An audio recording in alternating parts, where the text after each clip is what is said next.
this brings us to the question about the children who die in tragic situations like school shootings. Or what about the children who recently died in the Texas floods over the July 4th weekend?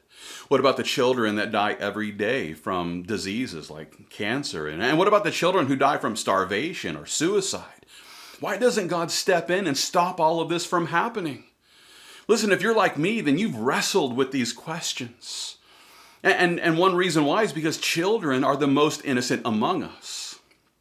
It would be easy to wonder why God allows children to suffer and die before the prime of their life. And if this is something that you struggle with, I encourage you to remember that God is the omniscient, the all-knowing one. He knows the beginning from the end.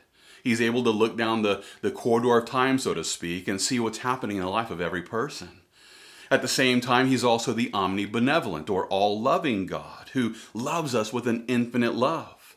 And with that being the case, we should take a moment to ask, well, if God is able to see the future of every single person, and he knows how their life will turn out, then is it also possible that he would spare some people from lifelong pain and suffering by bringing them to heaven, where they can enjoy an eternal state of bliss forevermore?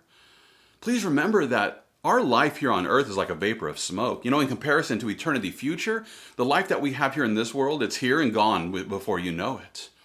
Not only that, but it's also important to remember that we can't see the future. We don't know what's going to happen in the life of these kids who end up dying before the prime of their life. We don't really know then how God might be using trials and tragedies today to spare people from an eternity of pain and suffering, which will take place in the fires of hell for those who reject Jesus Christ. Is the Lord sparing these people from eternal pain and suffering?